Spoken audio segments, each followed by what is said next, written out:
doctor Fernando Petersen, a nombre del doctor Fernando Petersen Aranguren, secretario de Salud del Estado de Jalisco, y el mío propio, les damos la más cordial bienvenida a este segundo curso interdisciplinario de bioética. Los alcances y la presentación del curso se encuentran vinculados, por un lado, para fortalecer la academia y la cultura bioética, además de aspectos normativos, en los comités de ética en investigación y los comités hospitalarios de bioética, de tal forma que permita consolidar la parte también de educación continua y que cubran los criterios para poder renovarse, formarse y consolidarse. Pero particularmente es un foro de discusión, de reflexión crítica y de análisis sobre los tópicos que nos ocupan hoy como sociedad en los temas relacionados con las ciencias de la vida.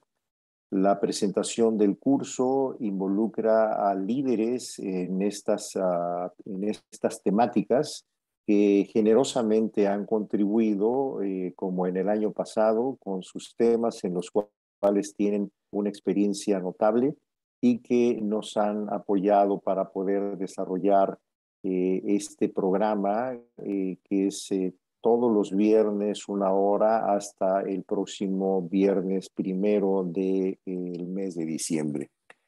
Es conveniente recordar que es necesario tener el 80% de sus asistencias para poder ser acreedores al reconocimiento, y la evaluación pues no será una evaluación de un examen, sino que todos debemos elaborar un ensayo final, un ensayo corto, sencillo, de 2 a 3 cuartillas con referencias bibliográficas sobre un tópico de su interés o un tema de su interés, de tal manera que esto nos permita avanzar en tener evidencias a propósito de la pedagogía y la metodología del curso como tal, para poder tener la información completa. Voy a pasar a la siguiente diapositiva.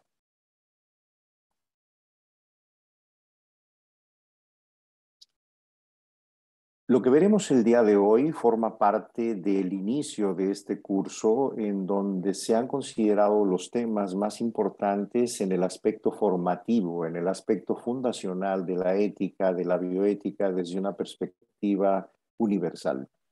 Esto involucra una serie de elementos, como veremos el día de hoy, que el origen de la conducta ética no necesariamente es una construcción teórica propia de las sociedades o las civilizaciones modernas, y desglosaremos además otros temas en concordancia con esta temática que están descritos en el programa, que desglosaré brevemente para que ustedes tengan una perspectiva global de los contenidos.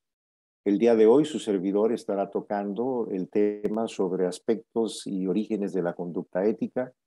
El viernes 8 de octubre, el doctor en filosofía, el doctor Cuauhtémoc Mayorga Madrigal, tratará los temas sobre los aspectos fundacionales de la ética y de la bioética desde sus orígenes filosóficos y las tendencias evolutivas del pensamiento ético. Posteriormente participa la doctora Rosa Margarita Álvarez Álvarez, quien tiene una experiencia notable en cuidados paliativos y nos hablará sobre las corrientes y construcciones teóricas de la bioética, de manera de tener todas las perspectivas y toda la visión de la manera más amplia, y no solamente circunscribirnos al principialismo bioético, al personalismo, al utilitarismo, etcétera. Es importante entender la diversidad del pensamiento y entender finalmente cómo todo confluye en un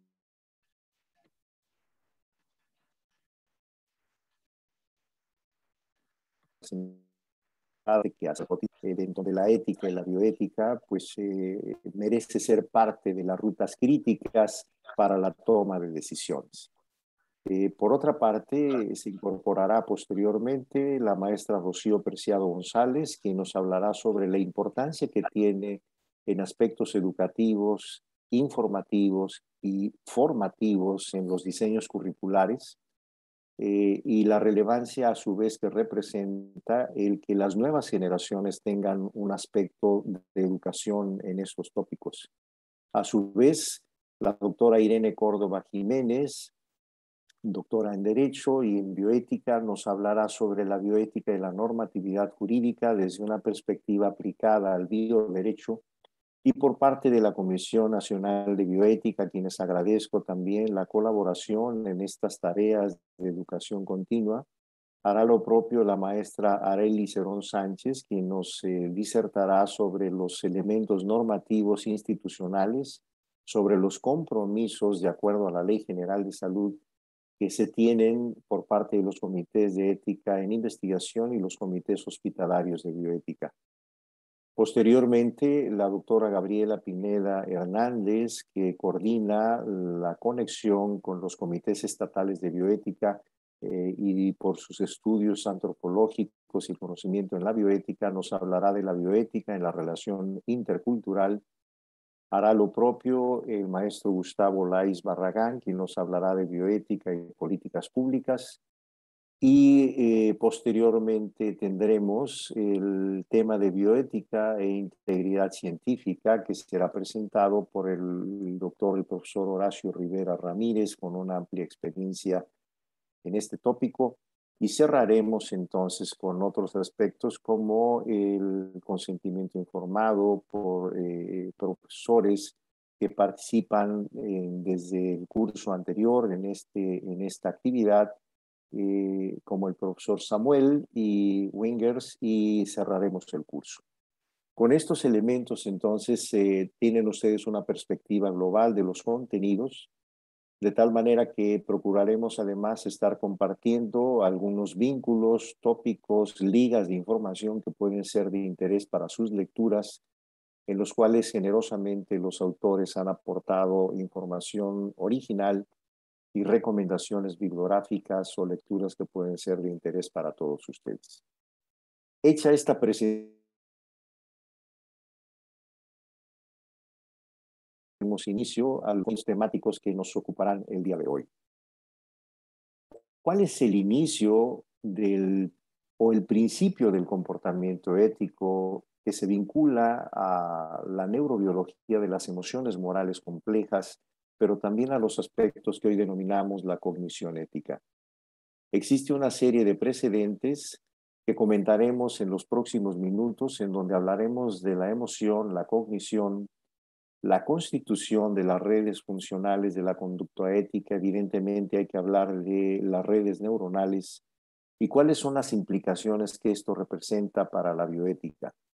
Esta presentación, como los motivos del curso, no representa conflicto de interés de ninguna índole y está relacionado con los objetivos centrales de educación que han sido postulados en la presentación inicial del curso. ¿En qué momento la integridad se expresa a partir de un proceso evolutivo que veremos que no solamente es la evolución propia del ser humano, sino la evolución entre las especies? Y esto nos conecta con el concepto de la filogenia, es decir, los procesos evolutivos que ocurren a partir de la teoría darwiniana y cómo han desarrollado una serie de elementos que nos han permitido vivir en sociedad y cómo esta interacción social nos ha comprometido además a nuevos procesos de aprendizaje. Ya no era un tema solamente de la búsqueda introspectiva, sino también era un tema de la reconciliación con lo que denominamos el cerebro social y las demandas que esto representaba. El relacionarse con otros requirió en principio de establecer códigos normativos muy básicos y muy elementales, tal vez en un inicio muy primitivos, pero nos permitieron entender los beneficios, entre comillas, de vivir en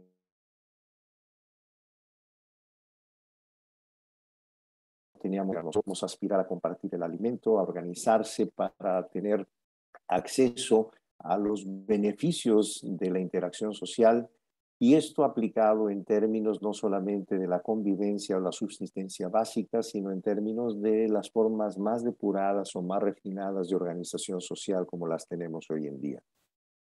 No obstante, estos elementos y el desarrollo que tuvo esto como una base de los nuevos códigos conductuales, recurrimos históricamente a una serie de elementos para tratar de normar esa conducta ahora en una sociedad común. desde las teorías de la culpa, el pecado, las regulaciones sociales básicas, la aceptación, el comportamiento en las manadas, y lo vemos de manera muy primitiva, la demarcación en territorios particulares y posteriormente la aparición de las primeras leyes sociales, civiles, penales, religiosas, de creencias muy particulares, etcétera, que fueron avanzando en lo que hoy también denominamos los códigos deontológicos, que son los que se vinculan a la ética y la bioética y que aspiran a promoverse sobre todo en el fuero interno, pero que tengan una implicación en la toma de decisiones conductuales de un individuo que se encuentra inserto en la sociedad. Esta es una imagen que enmarcará lo que veremos en los próximos minutos, porque habrán reconocido la parte central de la Capilla Sixtina.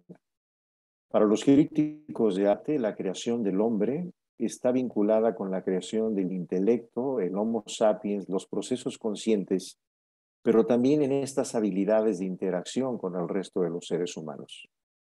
El hablar de los otros, entre comillas, representa entonces uno de los sustratos más importantes a partir de los cuales generamos nuevos mecanismos de vinculación entre nosotros y los demás. Y es ahí donde surgen pues no solo las ciencias sociales, sino los códigos normativos más importantes que nos han permitido aprender a vivir en armonía, en equilibrio, en un lenguaje de comunicación que no siempre nos ha garantizado que vivamos tiempos de paz. Por ello es una condición paradójica de, a pesar de ser la especie que tiene más habilidades de comunicación, no siempre eso ha garantizado que sea una comunicación eficiente y libre de conflictos. El siguiente punto es inherente a cuál es la respuesta humana.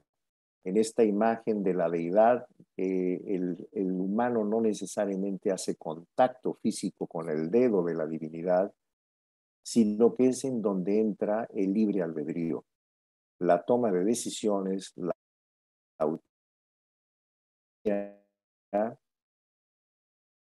de conciencia, elementos que hoy forman y configuran los elementos fundamentales de las distintas construcciones teóricas de la bioética, están representadas también en esta imagen.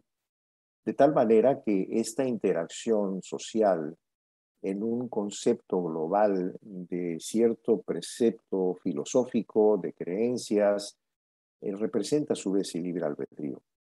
Uno de los retos que tenemos en el presente y en el futuro es que esta toma de decisiones finalmente sea coincidente con un beneficio común, con una perspectiva universal, con los mínimos aceptables o entendibles o validados de que denominamos derechos humanos o derechos fundamentales, puesto que no solamente involucra a los humanos, sino que además tenemos una responsabilidad no jerárquica, sino de mayor responsabilidad en el contexto del medio ambiente, los entornos, los ecosistemas, las otras especies y todas las formas de vida.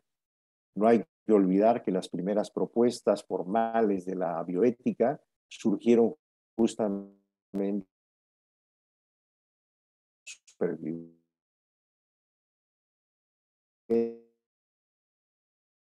en donde es necesario reflexionar sobre estos tópicos justamente para llevarnos a que la cultura bioética, más allá de las reglas civiles, penales o establecidas por diferentes culturas, fuera un elemento desde la perspectiva laica y secular que tuviera un carácter universal y que contribuyera finalmente a regular y a normar la conducta humana. Por mucho tiempo el cerebro fue un enorme desconocido y esta es una de las teorías o de las características que fundamentan lo que hoy denominamos la teoría cardiocéntrica, que sigue vigente hasta nuestras fechas. Hoy en día, para la cultura, el arte, la creatividad, la literatura, las formas socioculturales con la emoción, con el comportamiento y eventualmente con la respuesta de tipo psicoemotivo, pues siguen configurando al corazón. El corazón, como dicen en los barrios, es el que rifa. Hoy por hoy, si alguien dice te quiero con todo el cerebro, pues como que no lo entenderíamos. Es más común hablar del corazón en la poesía, en la literatura, en el arte. Y por otro lado, si lo vemos en una configuración de la influencia que esto tiene a nivel cultural, pues entonces nadie entendería un cerebro con una flecha y todo el mundo entiende un corazón con una flecha que tiene representaciones de tipo emocional. Aún a pesar de que si lo vemos en una perspectiva frívola, pues el corazón es un músculo que bombea sangre y que eventualmente responde a estímulos autonómicos propios del sistema nervioso autónomo. En la imagen de la izquierda ustedes ven el hueco a partir del cual se extraía el cerebro en las momias en Egipto y que da una evidencia de uno de los primeros procedimientos que eran parte de los procesos mortuorios o de momificación. El cerebro era desconocido y no era importante para pasar a la otra vida. No obstante este desconocimiento, ya existían algunos precedentes en la cultura, como Da Vinci, que buscaba unas coordenadas que nos ubicaran en el senso común y que aspiraban a entender que había algo más allá del corazón que evolutivamente nos permitía funcionar socialmente y desarrollar nuestras habilidades como Homo sapiens. De esta forma creció el lóbulo frontal, el cerebelo aumentó, la capacidad craneal también aumentó su volumen y que, ojo, no necesariamente es una situación del tamaño, porque el neandertal tenía un volumen más alto que el Homo sapiens, sino que también fue a la par dándose el desarrollo cualitativo, el aumento de concentración de neuronas en la corteza cerebral y la conformación de lo que denominamos los dominios cognitivos o los mapas cognitivos ubicados en la corteza a partir de 6 capas que integraron nuevas redes.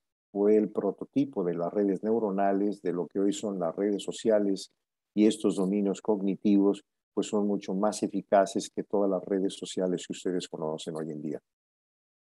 A partir de ellos se empezaron a identificar aspectos funcionales de la conducta humana ya ubicados en el cerebro propiamente. Y en esta estrategia de conocimiento es importante advertir la evolución histórica que la información ha tenido en el desarrollo científico. En la imagen de la izquierda, cuando se podían hacer estudios de primatología por el profesor Fran de Waals, y en la imagen de la derecha, donde se hacen actualmente en condiciones en el medio, a propósito del manejo de animales en condiciones de reclusión o en condiciones que no sean las propias del entorno ambiental. Bueno, pues dejo esta primera imagen en la derecha, que es del American Scientific, en donde hace un seguimiento a distancia de un grupo social de chimpancés en la región de África Central, en donde nace un bebé chimpancé con síndrome de Down, con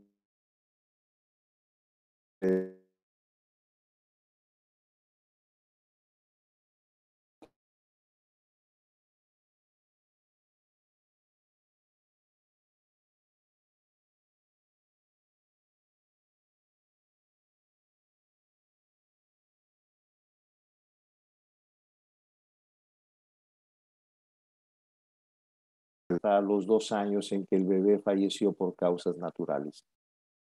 Esto nos habla de un primer vínculo, no solamente afectivo, sino de sobrevivencia en el comportamiento de los grupos que no son exclusivos del Homo sapiens, lo que nos vincula además con que elementos que hoy denominamos cooperación y solidaridad, e incluso eventualmente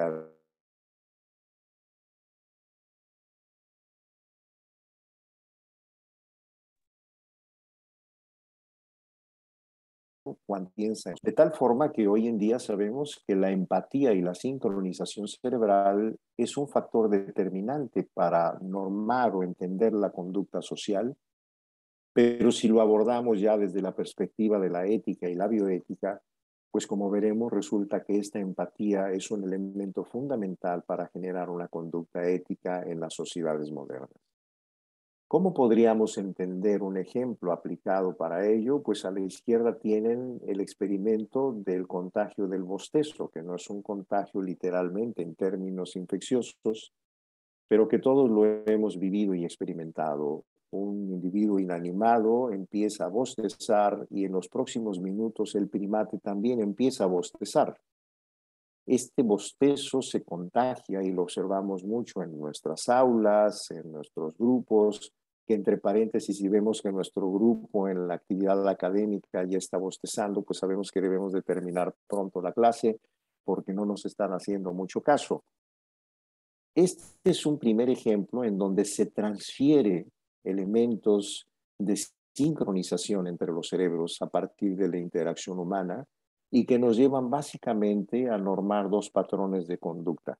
La posibilidad de una conducta prosocial, que es en donde entra la ética y la bioética, y nuestra preocupación y acción por los otros, y la conducta egoísta, que sigue siendo un patrón primitivo y que en la medida en que éste se va educando, pues entonces se van aprendiendo maneras más formales y más armoniosas en que esto prevalece, pero de una forma regulada en las sociedades modernas. En esta imagen veremos brevemente cuál es el patrón de conducta de los primates en un estudio de 1937, como ustedes observarán, en donde los chimpancés colaboran y cooperan en una tarea común porque el objetivo es obtener alimento. Saben muy bien que si cooperan, pues entonces tendrán un beneficio común, que es obtener entonces la alimentación de ese día. Existen motivaciones muy puntuales que los llevan entonces a colaborar en una tarea común. No obstante, ¿qué es lo que ocurre cuando a uno de estos animales se le da de comer previamente y evidentemente ya no existe la misma motivación?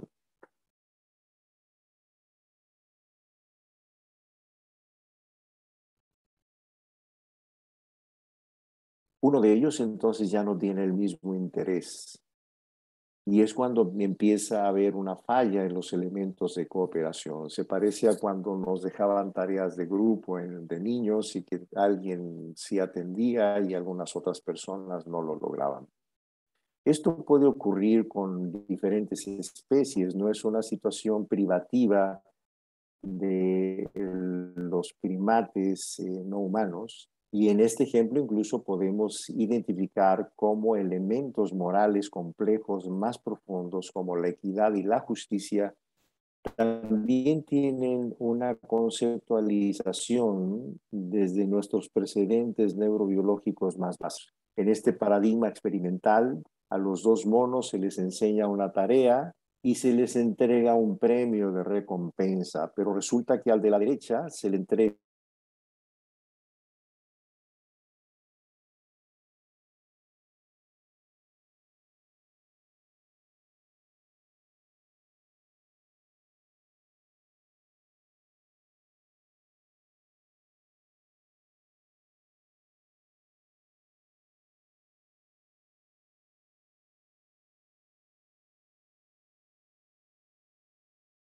Es decir, los conceptos de la equidad y de la justicia no es una construcción social que descubrimos propiamente en las sociedades modernas o los expertos en jurídicas.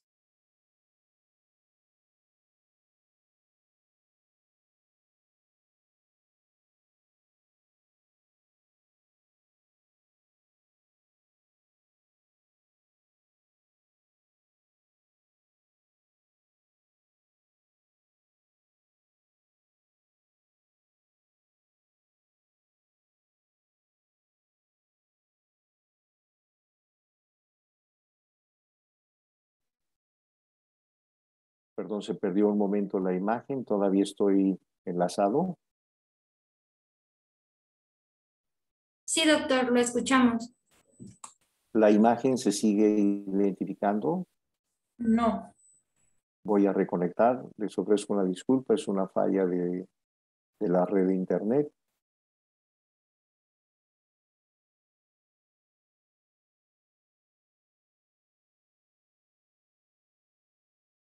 ¿La imagen se percibe para ustedes? ¿Me lo hacen saber, por favor? Sí, doctor.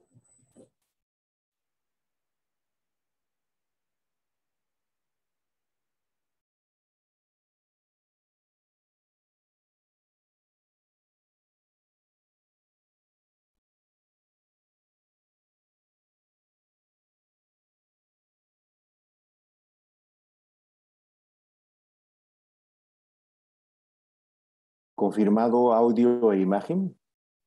Así es, doctor. Muchas Confirmado. gracias. Continuamos. Entonces, este proceso de maternalización cerebral es una serie de cambios bioquímicos que ocurren en la madre gestante en diferentes especies. Generalmente cuando está cerca del parto, muchos animales en el área de los mamíferos y otro grupo de animales buscan un sitio donde tener sus crías, buscan un espacio limpio, un nido limpio, lo preparan, verifican que esté libre de depredadores y además ubican de acuerdo a su reloj biológico un cronograma donde no esté tan expuesto a las hostilidades del medio ambiente. Es decir, es un momento clave en donde a partir de los cambios bioquímicos de un sistema de redes afiliativas neuronales, el comportamiento cambia de la madre gestante. Ya no piensa en sí misma, sino que piensa en los otros y está pensando en sus crías y cómo va a preparar las condiciones para su sobrevivencia.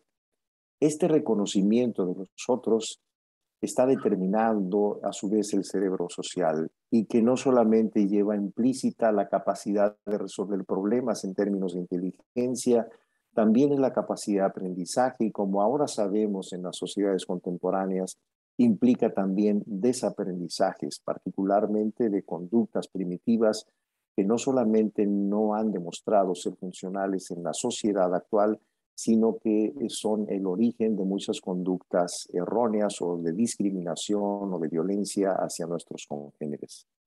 En el diagrama de la derecha identificamos la escala entonces de intereses a partir de los cuales empezamos a tomar decisiones. Y el primer círculo de decisiones es nuestra autopreservación, particularmente cuando estamos en condiciones de emergencia, en condiciones críticas o en condiciones de riesgo. Luego continúa la siguiente red, que es la red de preservación génica, que es en donde están nuestros parientes, si lo decimos de forma literal. Un ejemplo de ello son las redes sociales de cómo funcionan las abejas.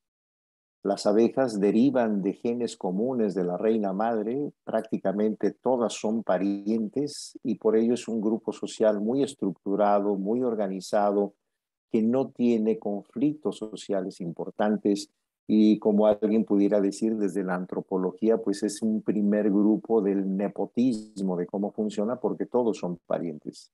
La siguiente red es la red afiliativa, donde nos integramos con nuestros amigos, los que nos congeniamos profesionalmente, la red de personas que están cercanas en nuestro círculo inmediato, y luego están los otros. Cada uno de estos elementos forman parte entonces de las dimensiones a las cuales aplicamos los principios de la dimensión moral y que en la medida en que desde el punto de vista además social y educativo aprendemos a pensar en los otros y generamos proyectos educativos para generar a su vez ciudadanos del mundo, es en la medida en que la dimensión ética entra en escena. Ya no solo se trata de las emociones primarias que están diseñadas para la sobrevivencia, sino se trata entonces de las emociones más complejas o más profundas que están diseñadas para la convivencia y es donde entra la empatía, la gratitud, la cooperación, el altruismo, la solidaridad, reciprocidad, esperanza en ruta de la expectativa y la resiliencia, por señalar algunas.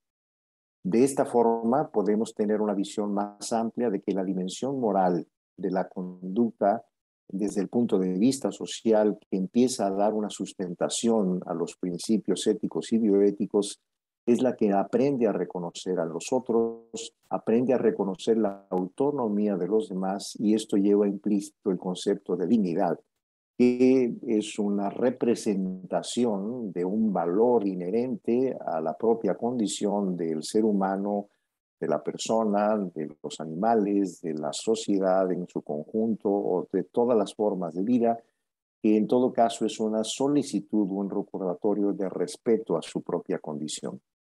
Con ello, capitulamos que la cognición se refiere justamente a la capacidad de obtener información, de procesarla en las áreas más depuradas de la función cerebral, a interpretarla y a darle un significado. Por ello, la ética y la bioética no es un asunto de un código emocional. Como veremos enseguida, también se trata de un proceso de discernimiento cognitivo en donde más allá del sentir y el pensar, es importantísimo vincularlo con los liderazgos proactivos, con las funciones ejecutivas y con las acciones pragmáticas, concretas, que permitan entonces que la ética y la bioética no se queden en un escenario aspiracional y puedan transitar en forma más cotidiana a los procesos de toma de decisiones, particularmente ante circunstancias donde existen conflictos éticos o dilemas vinculados a la toma de decisiones de esta naturaleza. Con ello concluimos la importancia de la conexión con los otros a partir de dos principios fundamentales: la empatía emocional y la empatía cognitiva.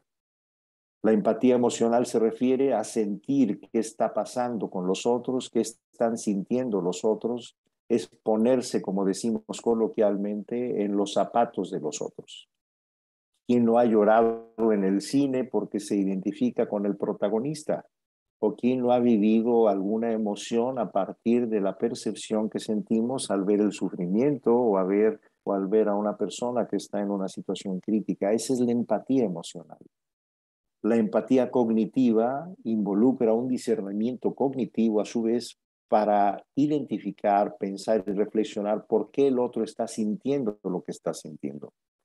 Y estos dos elementos son la primera ruta para entender entonces los procesos inherentes al origen de la conducta ética, si lo vemos ya en una perspectiva desde el punto de vista aplicado y social. Aquí es donde surgen ya algunas de las corrientes éticas que será un tema de estudio en una cita subsecuente. Pero hagamos un ejercicio breve a propósito de dos corrientes, la personalista y el principialismo, que pudieran parecer incluso eventualmente con oponencias, pero imaginemos el primero, el principio de la defensa de la vida física, pues equivale a la no maleficencia posterior.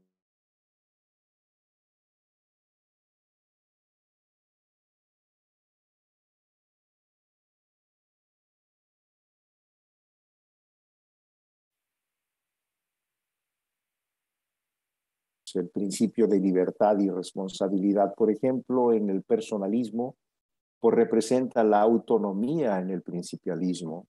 Y esto se vincula con la calidad de vida, con respetar la decisión y la elección de los pacientes en el caso del sistema sanitario, con entender la relevancia que tiene hoy en día el consentimiento informado, la adherencia al tratamiento y la elección de sus opciones terapéuticas. De manera que cada uno de estos elementos nos hablan de cómo hay más confluencias que nos permiten preservar el objetivo común, que es la integridad, la dignidad, la autonomía y el respeto a los derechos fundamentales. ¿Cuáles son los límites de la emoción como un aspecto traduccional desde el punto de vista ético? Pues podemos identificarlo en estas curvas de diagrama. Por un lado, el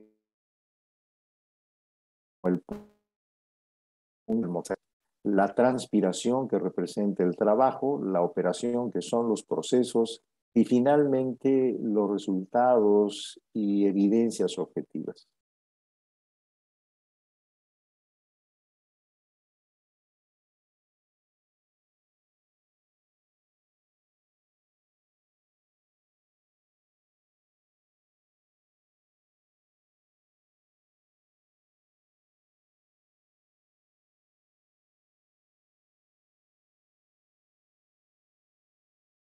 Eventualmente incluso se señala en algunos grupos sociales a nivel escolar, controla tus emociones o no uses tus emociones. Creo que el punto fundamental es cómo aprendemos a manejar esta emoción y regreso a Martin Luther King. Martin Luther King no propuso de primera intención los resultados y los hechos que vemos en el último círculo. No les dijo, esta es una guía para los derechos fundamentales de la comunidad afroamericana en Norteamérica. Martin Luther King les dijo, yo tengo un sueño. Y a partir del yo tengo un sueño, logró entonces permear no solo en el oído, sino en la conciencia de muchas personas en la sociedad norteamericana de ese tiempo. Con ello hablamos de que dentro de los aspectos de la cognición humana que nos permiten ser conscientes de quiénes somos, de nuestro propio contexto y de los demás, entran aspectos fundacionales elementales que nos hacen Homo sapiens, entran aspectos propios que denominamos la metacognición y particularmente en la visión humanística, que es la que más nos vincula con la conducta ética y bioética, pues es en donde ustedes ven textualmente que entran habilidades, competencias, destrezas, sensibilidad para aspirar a un equilibrio ético en nuestra forma de interactuar con el resto de las personas que nos rodean. Algunos de estos elementos que no nos vamos a tardar es un repaso solamente de muchos de los mecanismos que forman parte de nuestros dominios cognitivos, en donde entrará también el comportamiento ético,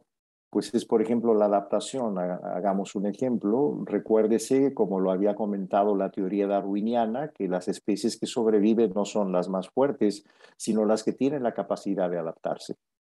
Y probablemente este sea uno de los primeros elementos de lo que fue la resiliencia, que no se denominaba como tal, que hoy aplicamos a las sociedades contemporáneas.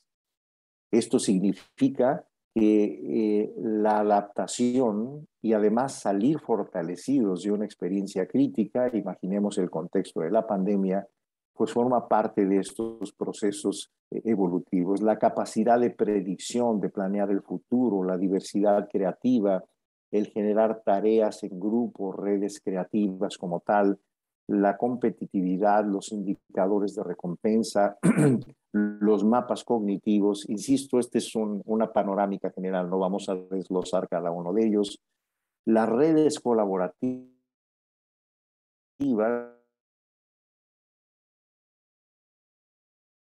que es un principio de bioética, pero además también es válido la parte irónica, el disfrutar lo que estamos haciendo, el reconocerse el valor de lo que estamos haciendo, pues esta parte cuando falla es una de las causas más importantes de síndrome de burnout, de desgaste emocional en personal sanitario. Y esta es una de las condiciones que también hay que tener en cuenta, en que la ética no es la que generamos hacia los demás, es la que también generamos en nuestros propios equipos de trabajo que requieren de un reconocimiento mínimo elemental. Esta imagen nos va a llevar, espero,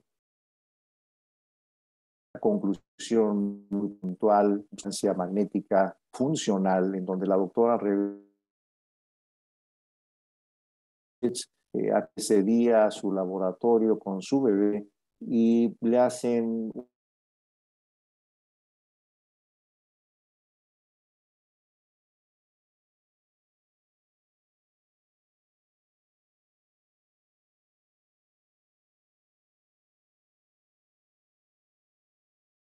lo que significa que el lóbulo frontal, el área visual, incluyendo el mismo cerebelo, las partes que están demostrando que hay una empatía emocional, hay una comunicación entre los dos cerebros. Y este asunto de que alguien nos cae bien o no nos cae bien, o como dicen hoy en día los adolescentes, que hay clic, no hay clic, o que hay química, pues probablemente represente uno de los primeros elementos que dan pie a esta empatía y a esta configuración de la conexión de nuestro cerebro con los otros cerebros. Esto sustenta de alguna forma que la ética y la conducta en la bioética, pues no la inventamos en las instituciones educativas, ni es un producto de construcciones teóricas de esta sociedad moderna. Tiene precedentes neurobiológicos muy importantes que nos han llevado evolutivamente a ser lo que hoy somos y que ha sido necesario también periodos muy críticos para poder aprender la lección y no tropezarnos de nuevo con el mismo error o con la misma piedra. Por ello, se postuló el juramento hipocrático como un elemento fundamental que prevalece hoy en día en la conducta del deber ser, y es uno de los primeros códigos deontológicos. Debo hacer esto, no debo hacer esto, que es uno de los principios éticos que empezaron a regular y a normar la conducta en el personal dedicado en el área sanitaria a los demás. Posteriormente, y después de lo que fueron las condiciones críticas de una Segunda Guerra Mundial, se generaron las instituciones, las grandes instituciones universales, la Organización Mundial de las Naciones Unidas, la Organización Mundial de la Salud, la OPS, muchas instituciones que siguen vigentes, la misma UNESCO, para justamente transferir esto a elementos más concretos y pragmáticos, en donde ya no solamente fuera un proceso reflexivo, sino que se transfiriera en acciones concretas para preservar los derechos humanos en su principio, que son los derechos fundamentales hoy en día. La vinculación entre la generación de la ética y la bioética tiene nexos fundacionales muy puntuales con los derechos humanos y con los derechos fundamentales. Y esto en parte representa lo que hoy entendemos como la bioética, por algunos postulados que existen desde antes de Potter, en donde ya veían la necesidad de establecer códigos conductuales que de alguna forma modularan o normaran algunos de estos patrones de comportamiento en las sociedades modernas, pero particularmente en los grupos que estaban vinculados a atender a los otros y particularmente atender a los otros en condiciones de vulnerabilidad, como es el caso de una persona que tiene un deterioro en su salud física o mental y que necesita de un apoyo profesional o necesita de un acompañamiento cuando no es posible una curación. La bioética tiene muchos elementos que confluyen en su fundación, en sus aspectos de sus propias raíces, que nos han llevado incluso a agregarle elementos que son de la misma filosofía pura. Immanuel Kant lo señalaba como la ley interna para describir el fuero interno que nos orienta a tomar decisiones. Las sociedades médicas lo postularon como el sentido común de lo correcto.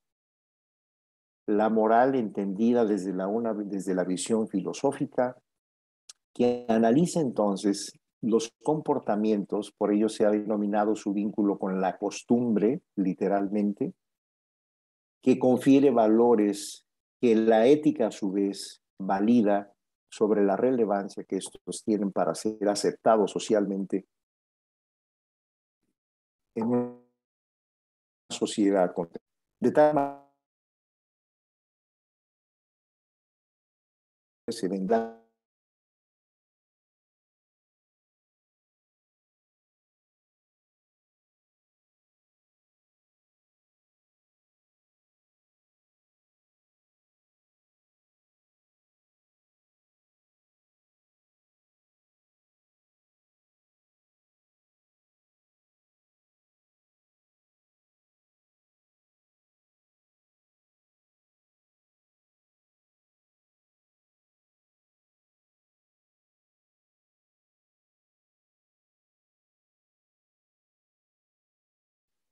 el internet está muy inestable, les ofrezco una disculpa, se perdió la imagen, Paola, para volverla a subir.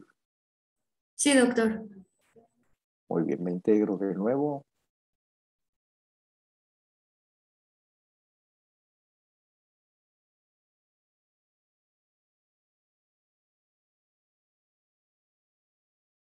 Ya estamos en audio e imagen. Sí, doctor. Bueno, pues con una disculpa por estos recesos involuntarios, Nos acercamos entonces a estos elementos. La bioética tiene todo un diseño metodológico que vincula aspectos interdisciplinarios entre las ciencias biomédicas y las ciencias humanísticas. Veremos al final la frase de Pellegrino que justamente hablaba sobre estos puntos. Es un movimiento universal. Preserva los derechos humanos, los derechos fundamentales, dígase hoy, en el entorno en términos generales de lo que representan las ciencias de la vida. Y cada uno de estos elementos, pues es lo que nos conduce a cómo podemos agregar, incluso a propósito de lo que comentaba de Kant, que hoy en día la inteligencia pues no es un código, no es un coeficiente solamente, no es nuestra habilidad para resolver problemas en los escenarios de incertidumbre como el caso de una pandemia o una emergencia sanitaria o una vacuna de emergencia. Pues Immanuel Kant ya comentaba en su tiempo que la inteligencia también es una habilidad para soportar la incertidumbre. Y estos elementos en conjunto van nutriendo a la ética y a la bioética, que es lo que aplicamos ya en procesos pragmáticos cotidianos en la toma de decisiones. Imaginemos ahora un ejemplo, vamos a aterrizar con un ejemplo para aquellos que preguntan, bueno, ¿y para qué sirve la bioética? No es una conversación de café, no es una reflexión de catarsis, no es una serie de análisis introspectivos. La bioética debe de vincularse con la toma de decisiones. Y el primer ejemplo que podemos postular es el triage. El triaje, como lo habrán reconocido en muchos de los procedimientos metodológicos para tomar decisiones en condiciones de emergencia, pues este se le debe a Dominique Larrey, un cirujano militar en tiempos de Napoleón, en donde identificaba a los enfermos, a los heridos en la guerra, y trataba textualmente, cito, a los heridos según la gravedad, independientemente de su rango o nacionalidad, independientemente si eran los de esta línea o los de la otra línea. Esta clasificación de su condición de gravedad, ojo, no era una clasificación de las personas, era una clasificación de su condición crítica.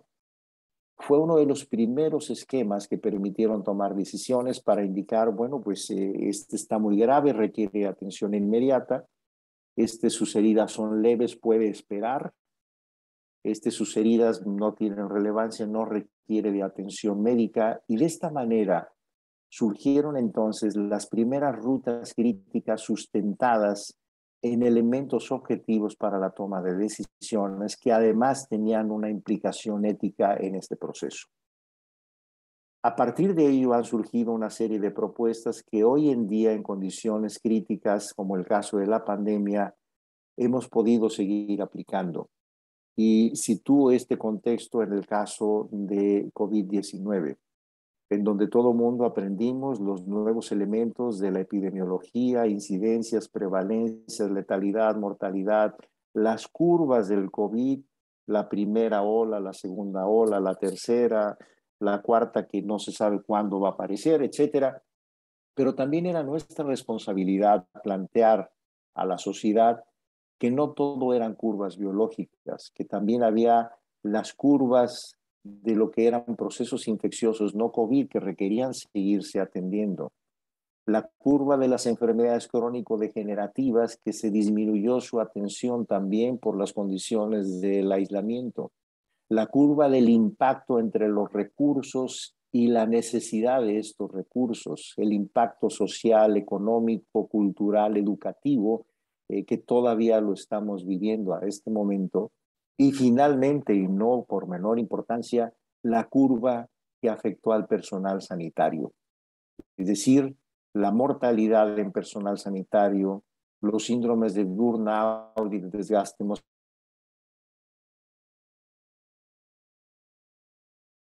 incluso agresionario, derivados de circunstancias de esta naturaleza. La ética es la que nos permite tener una visión más universal sobre un fenómeno más allá de los escenarios puramente biológicos.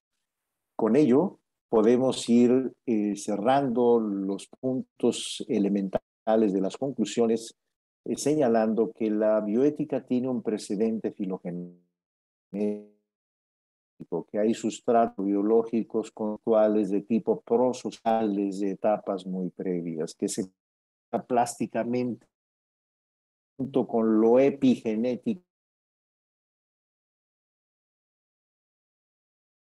determinado. Por ello, la ética y la bioética aspiran a una visión universal y no localista o regionalista o extremista, y por ello el valor de su conceptualización laica y secular. Sus condiciones no se circunscriben solamente a una corriente, es plural, de manera que podemos conversar con plenitud entre el principialismo, el utilitarismo, el personalismo, la visión universal como tal, trasciende a liderazgos locales, requiere de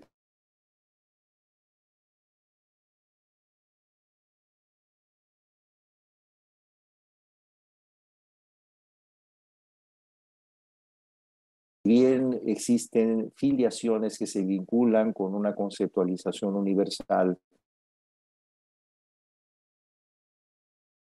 de extremos políticas, religiosas o de otra naturaleza, que es lo que le confiere un valor universal a la bioética como tal. Finalmente, me gustaría dejar en claro algunos puntos fundamentales de cómo podemos conceptualizar en la práctica cotidiana estos conceptos. La bioética aspira, como se señala, a consolidar no solamente la generación del conocimiento científico a partir de una práctica sistemática del respeto a la dignidad y a la honestidad intelectual en términos de generación del conocimiento. Pero observen lo que propuso el profesor Siegel cuando hizo una investigación en personas en etapa terminal y les preguntó que qué hubiesen deseado o cómo hubiesen deseado ser atendidos por los médicos que los vieron. Y curiosamente, ninguno de ellos propuso que querían un fármaco extraordinario, que querían un instrumento tecnológico para su radioterapia o que querían tratamientos específicos.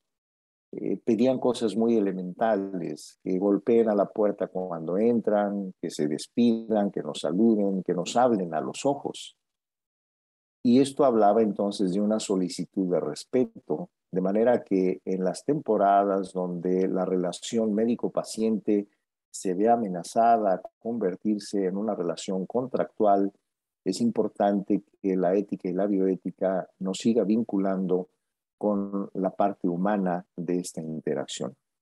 Estos son algunos textos y bibliografía que pueden ser de utilidad y es fundamental recordar al profesor Pellegrino a propósito de que la medicina es la más humana de las artes, la más artística de las ciencias y la más científica de las humanidades.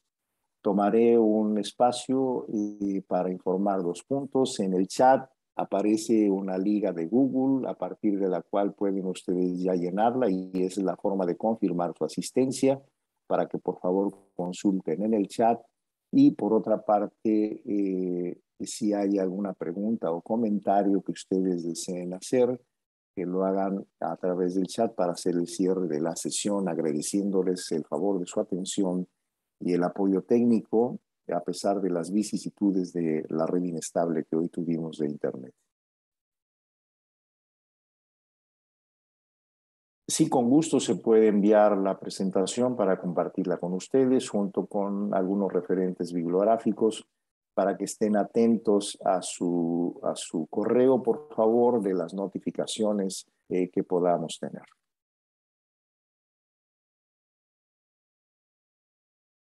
Les recuerdo que además es importante vayan ubicando desde hoy cuál será como el tema de su ensayo. Es un ensayo sencillo, reflexivo, crítico, con referencias bibliográficas que, insisto, es la evidencia que tendremos para poder emitir la constancia, y esta constancia, en acuerdo con la Comisión Bioética, validada también como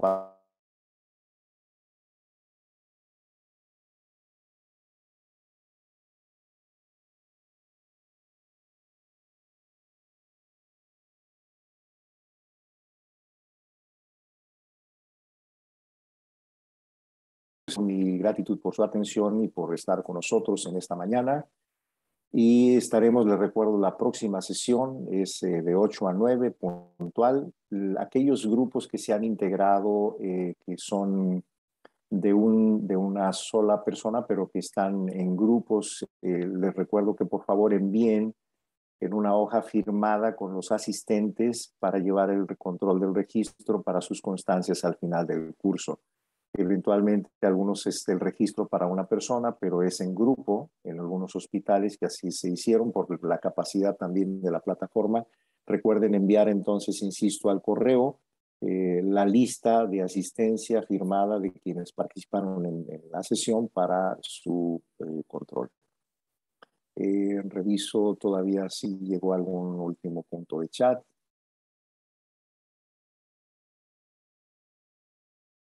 Ya tienen ahí para que lo revisen, por favor, la liga de Google. Es nada más llenarla y se envía en automático y eso ya nos da el registro automático también de su participación. Perfecto, pues cuídense, que tengan muy buen día y un gusto estar con ustedes. Gracias por su participación. Gracias a Paola, Paulina y a todo el equipo técnico. Que disfruten su día. Pásenla bien. Gracias. Doctor, como un Sí, comentario, alguien preguntó sobre si la liga de Zoom va a ser la misma para todas las sesiones. Y sí, pues va a ser la misma para todas las sesiones, solo para que quede claro.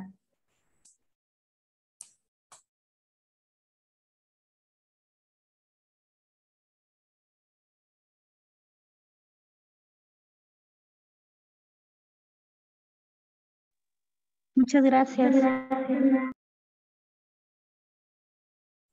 De nada a todos, muchísimas gracias y excelente mañana.